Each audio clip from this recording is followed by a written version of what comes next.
Hi hello నమస్తే welcome back to iDream media. ఈరోజు మనతో ఉన్నారు ఇమిగ్రేషన్ కన్సల్టెంట్ అయిన ప్రశాంత్ శర్మ గారు. సో లేటెస్ట్ యూఎస్ అప్డేట్స్ గురించి ఈరోజు ఎపిసోడ్లో తెలుసుకుందాం. Hi sir. హలో అండి. సార్, H1B 3 daysలోనే వస్తుంది అనే ఒక న్యూస్ నడుస్తూ ఉంది సోషల్ మీడియా మొత్తంగా. అండ్ రైట్ నో మీతో ప్రీవియస్ డిస్కషన్లో కూడా మీరు చెప్పారు, విరాట్ ఈ 3 months ఏదైతే ఉందో డిసెంబర్, జనవరి, ఫెబ్లో H1Bకి సంబంధించిన మెయిన్ థింగ్స్ నడుస్తూ ఉంటాయి, lottery and other things. So దీని గురించి ఓవరాల్ ఈ సినారియో గురించి మాకు ఎక్స్ప్లెయిన్ చేస్తారా? Usually March is a time where lotteries get picked up. March 1st to 25th the gateway open చేస్తుంది గవర్నమెంట్. సో అప్లికేషన్స్ డంప్ చేస్తారు. సో ప్రతి consultant December to March or February ending they run H1B ads. So ఎవరికైతే interest ఉన్న వాళ్ళు వెళ్ళాలనుకుంటున్నారో they definitely they take the ads. వాళ్ళు చూసి వెళ్ళేవాళ్ళు ఒక్కసారి మమ్మల్ని అప్రోచ్ అయితే అసలు ఉన్న ఆప్షన్స్ ఏంటి, అక్కడ what is the process, stage wise process ఏంటి అనుకుంటారు. ఏదో H1కి ఈరోజు అప్లికేషన్ ఇస్తే లాటరీలో వస్తే వెంటనే వీసా వచ్చేస్తుంది. No, it is there is a due course of time for that. 3 daysలో 2 daysలో ఏ ప్రాసెస్లు జరగవు. సో ఒక్కసారి మీరు మా కన్సల్టెంట్ దగ్గరికి వస్తే మేము చెప్తాం. సో దిస్ ఈస్ ది ఇప్పుడు $250 అయింది ఒక అప్లికేషన్ ఫీజ్. సో మీరు లాస్ట్ ఇయర్ చూసుకుంటే మల్టిపుల్ రిజిస్ట్రేషన్స్ ఇష్యూస్ చాలా జరిగాయి లాస్ట్ ఇయర్. సో దానివల్ల రివోక్స్ చాలా జరిగాయి. సో ఒక్కొక్క లాస్ట్ ఇయర్ మీరు చూసినట్టయితే టోటల్గా మన ఇండియా నుంచి 2% was the success rate through out ఇది. బికాస్ ఆఫ్ మల్టిపుల్ రిజిస్ట్రేషన్స్ యూఎస్లోనే జరిగాయని ఒక రూమర్ ఉంది మళ్ళీ. సో ఇండియా నుంచి అయితే మల్టిపుల్ రిజిస్ట్రేషన్స్ జరగకూడదని.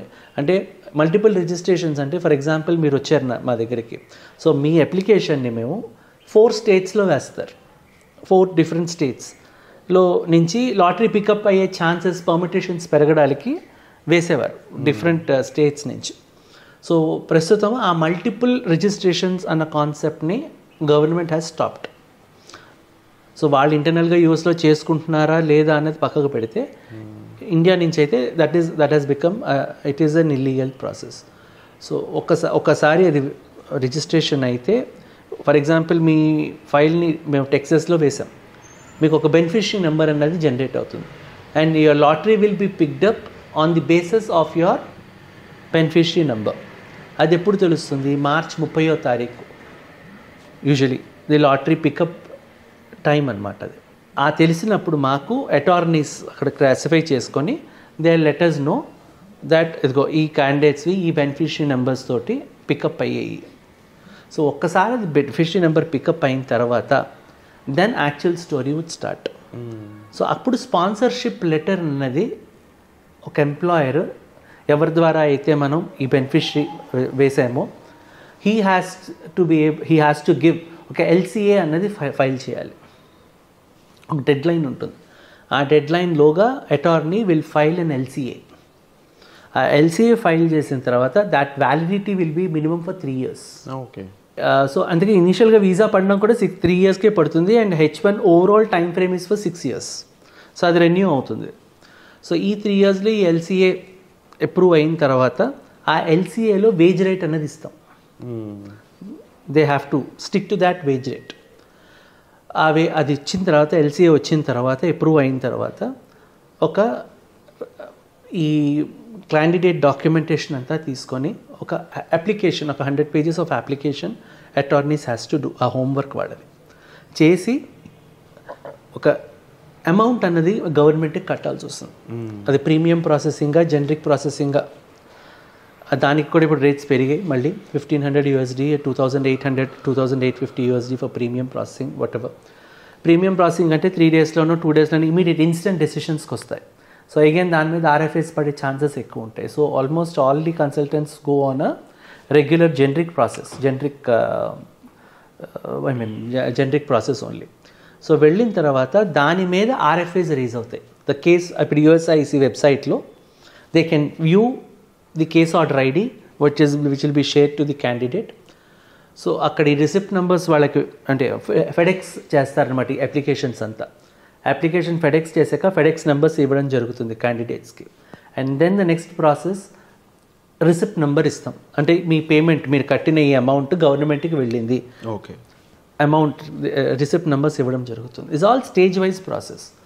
సో రిసిప్ట్ నెంబర్ వచ్చిన తర్వాత ఆ రిసిప్ట్ నెంబర్ వీళ్ళకి ఇచ్చిన తర్వాత కేస్ ఆర్డర్ ఐడి అనేది జనరేట్ అవుతుంది. సో ఆ కేస్ ఆర్డర్ ఐడి అన్నది యుఎస్సి గవర్నమెంట్ వెబ్సైట్లో మనము లాగిన్ అయి చూస్తే, అండ్ యుఎస్సిఐసి వెబ్సైట్ ఇది is not a completely government funded organisation. It is been funded by H1s only. Government is funding through H1 payments only.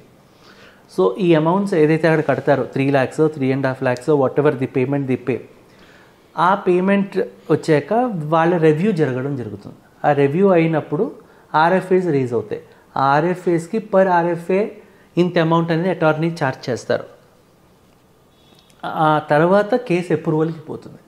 Case అప్రూవల్కి వెళ్ళిన తర్వాత employer has to give the set of documentation.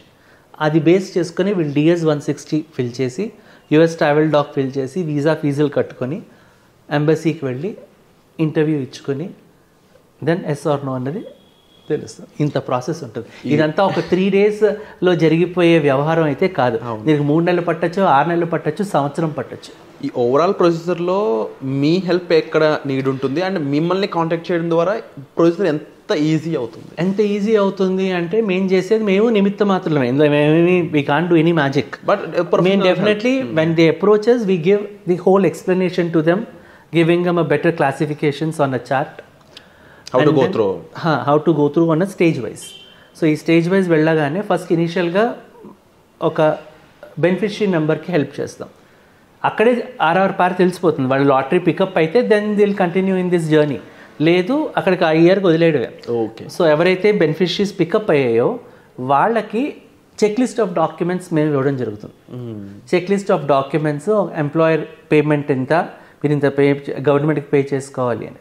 So government pay చేసుకున్నాక receipt numbers ఇవ్వడం, FedEx numbers ఇవ్వడం, ప్రతిదీ we give them on stage wise ఇచ్చుకుంటూ వెళ్తాము.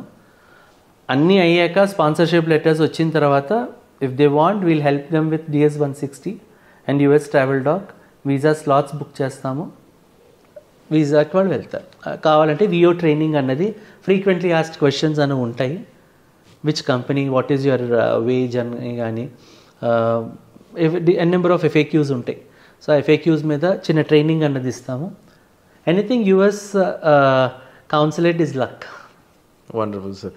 So ఓవరాల్గా procedure గురించి క్లియర్గా ఎక్స్ప్లెయిన్ చేశారు sir, and definitely thank you so much for the wonderful information.